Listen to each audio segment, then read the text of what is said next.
Good morning, students. In the second chapter of chemistry, acids, bases and salts, so far we have studied the general chemical properties of acids and bases, different indicators and the dilution of acids and bases, meaning concentrated and dilute acids. Today we move on to the next topic, strength of acids and bases. Now you may have heard of people saying that sulfuric acid is a very strong acid and it is not fit for consumption. But lactic acid present in curd is a weak acid and is edible. So is tartaric acid, so is citric acid. Now what makes sulfuric acid a strong acid and lactic acid a weak acid? Okay, so strong acids and bases are those solutions where they undergo complete dissociation. So acids which undergo complete dissociation into hydrogen ions and bases which undergo complete dissociation into hydroxide ions are strong acids and bases. On the contrary, weak acids and bases do not undergo complete dissociation, they undergo partial dissociation. Okay, partial means incomplete. This will become clear to you with the examples of acids and bases. So hydrochloric acid is a strong acid. Okay, in the aqueous solution it dissociates into H plus ions and Cl minus ions. This is acetic acid, the acid present in vinegar, CH3COOH. In the aqueous solution it releases acetate ion, CH3COO minus and H plus ions. If we look at the two equations, there is one similarity, and that is that both of them release hydrogen ions and therefore they act as acids. But there is a big difference also. In HCl, there is one single atom of hydrogen which ionizes into hydrogen ions. But in CH3COOH, there are 4 hydrogen atoms, out of which only one is able to ionize. The remaining 3 are left unionized. Okay, this is incomplete dissociation. And why this happens? Because the dissociation of weak acids and bases is reversible. For reversible reaction, we use 2 half arrows. We call them fishhook arrows. So, what happens? The CH3COOH will first dissociate into ions and these ions will then combine back to form the acid. Okay, so there comes a time when the dissociation of acid, the rate of dissociation of acid becomes equal to the rate of combination of ions to form the molecule back, and this state is called equilibrium. Because of equilibrium, the reaction never proceeds to completion and the ionization is left incomplete. Okay, the NH4OH is a weak base. It ionizes into the ammonium ions. This is ammonium hydroxide, ammonia water it is also called. So NH4OH ionizes into NH4 plus and OH minus ions. NaOH on the other hand is a strong base. Both the atoms of oxygen and hydrogen are released as hydroxide ions. Okay. Now, it is important to know the strength of acids and bases because only then will we decide their corrosive nature and about their other properties. How do we find the strength of acids and bases? Yes. So, here comes the next topic, pH scale. Okay. pH scale was given by S.P.L. Sorensen. pH stands for potens hydrogen in German. P stands for potens, meaning concentration of hydrogen. Okay, so it is a scale developed to measure the concentration of hydrogen ions in solution. Now pH scale, like any other scale, has the lower and the upper limits. So this scale ranges from 0 to 14. That means solutions can have pH 0, 1, 2, 3, 4 right up to 14. Okay, between 0 to 14 is 7. Between 0 and 14 is 7. So we have 2 separate halves of this scale. Acidic solutions will have pH less than 7. Okay, that means if a solution has pH 6, 5, 4, 3, 2, 1 and 0, it will be an acid. Basic solutions have pH more than 7. So for solutions having pH 8, 9, 10, 11, 12, 13 and 14, the nature is basic. If a solution has pH equal to 7, it will be neutral, neither an acid nor a base. Okay. Now the important point to note here is that lesser the pH, stronger is the acid because more is the number of hydrogen ions. Lesser the pH value, more is the number of hydrogen ions and stronger is the acid. How? Suppose there is a solution having pH value 3. There is a solution having pH value 5. There is a solution having pH value 1. Out of these three, lesser the pH. Out of these three, which one has the lowest pH value? This one. More is the number of hydrogen ions. That means it will have the maximum number of hydrogen ions. And hydrogen ions are related to the strength of the acid. This will be the strongest acid amongst the three. Okay. This is how we compare the relative strengths of acids and bases. Okay. In the book, there is given a table. Figure 2.6 on page number 25. Okay. You can see here it ranges from 0 to 40. Right. Let us see. Between the solution with pH 7 is neutral. Between 7 and 0, the solution is acidic. And when we go from 7 towards 0, the acidic nature increases. That means lower the pH, stronger is the acid. So a solution with pH 6, 5, 4, 3 are weak acids. They are fit for consumption. We can eat them. But solutions having pH less than 3 are strong and they are not fit for consumption. Okay. Likewise, when we go from pH 7 to pH 14, they are all bases. And as we go towards the right hand side, means the pH value increases, the basic nature also increases. Look at the two arrows. This one is pointing towards the left and this one is pointing towards the right. So acids are stronger when their pH is low. Bases are stronger when the pH value is high. So the base with pH value 14 is the strongest base. Okay. And the base with pH value like 7.5, 8, 9, 10 are relatively weak bases. Okay. This is about it. But how do we find the pH? If we know the pH, we may be able to tell the nature and the strength also. But how to know the pH?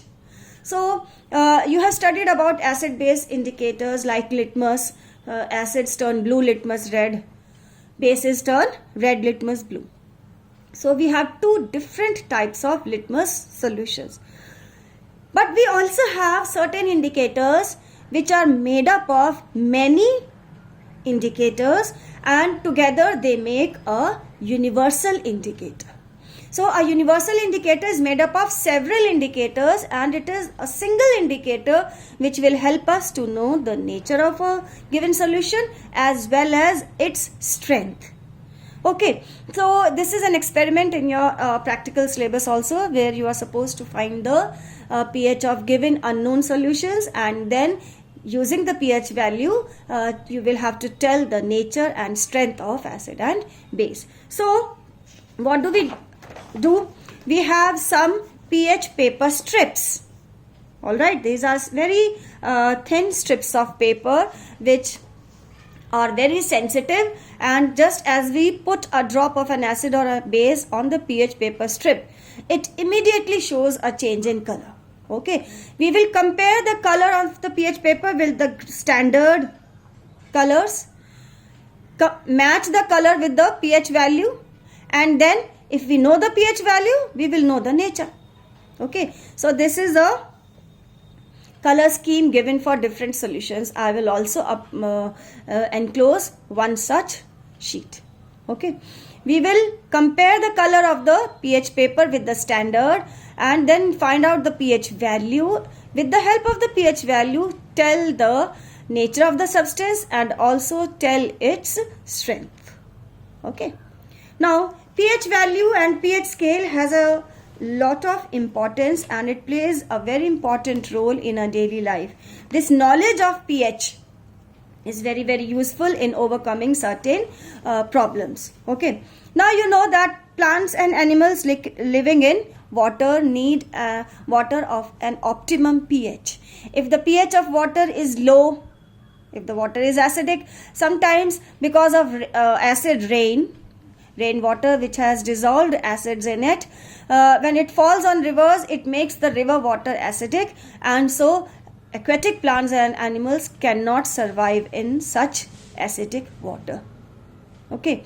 Likewise, when acid rain falls on soil, it makes the soil acidic, and crops cannot grow in acidic soil. Crops require soil of a suitable pH for their proper healthy growth. So what should farmers do in case they find out that the soil is acidic?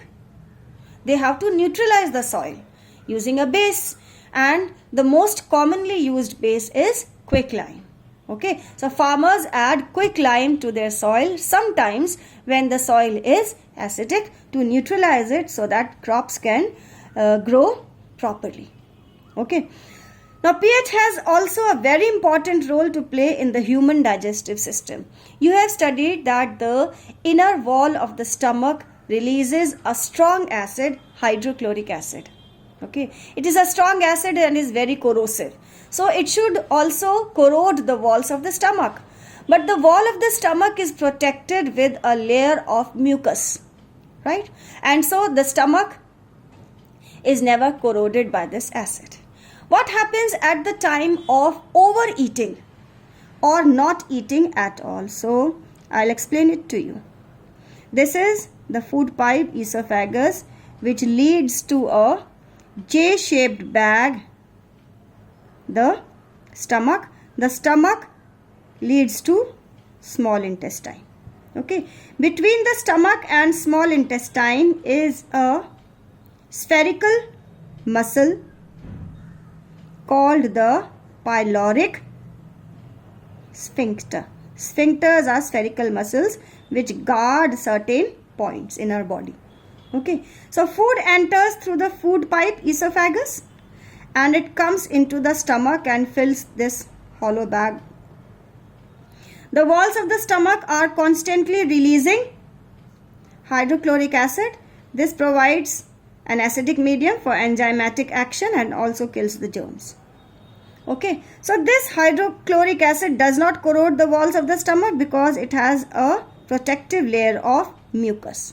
But this layer is not present in the esophagus. Mucus is not present in the esophagus. Okay. Now what happens at the time of overeating? The bag is full. Okay. The pyloric sphincter will remain closed unless the digestion of food in stomach is completed. It may take 3 to 4 hours. By that time, it will remain closed. Okay. So the bag is full with food, and to digest this food, the stomach lining is producing extra HCl. This HCl cannot move down because the sphincter is closed. There is no space in the stomach because it's already overloaded with food. So where will the acid move? It will move up into the food pipe. Okay. Now this food pipe does not have mucus, and HCl is a strong acid.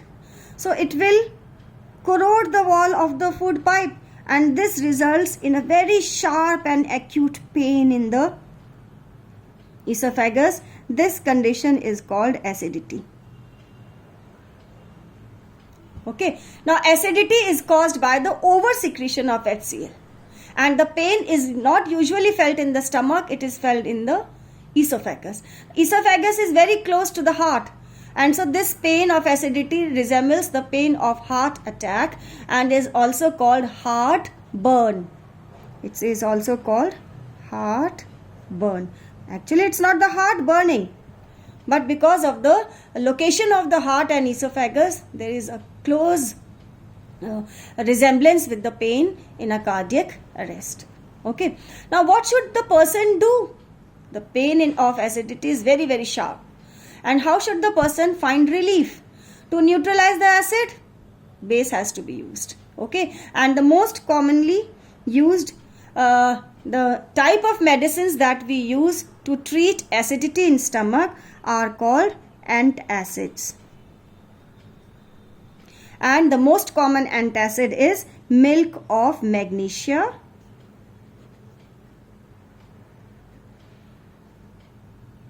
Milk of magnesia, which is magnesium hydroxide. Haven't you heard of ENO ke bulbule? ENO is sodium bicarbonate. It is also a mild base which will neutralize the acid. Okay, so this causes acidity in stomach. The role of pH in tooth decay. Now, you know that there are some food particles that are always left behind in the gaps between the tooth. Yes, so this causes the bacteria to cause the decay and decomposition of these food particles, and a lot of acid is released in the mouth, especially during the night time. When these acids will change the pH of mouth, and if the pH of mouth falls below 5.5, okay, it will corrode the enamel. The white part of the teeth is called enamel, and it is made up of a very tough calcium compound, calcium phosphate. Okay, so this enamel will be corroded by the acids produced, right? This will cause cavities in the teeth, and when the cavities are produced, the pain of teeth is very, very severe, right? So how should the person prevent such decay of tooth? Frequent rinsing of mouth is the very good solution. Okay, you should rinse your mouth frequently with plain simple water. Also, toothpastes are mild bases, right? Now, self-defense by plants and animals. Now, bee sting contains an acid, methanoic acid or formic acid. The pain is again very sharp.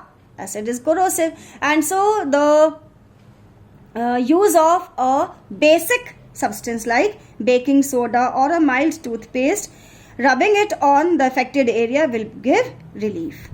There is also a plant, nettle plant, which grows here and there in bushes.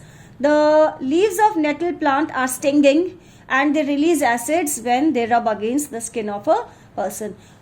In the close vicinity grows dock plant, and so the dock plant produces basic solutions. So the leaves of dock plants are crushed and the extract is applied on the affected area. People will find relief. Okay, so the knowledge of pH helps us in a lot of everyday situations. All right.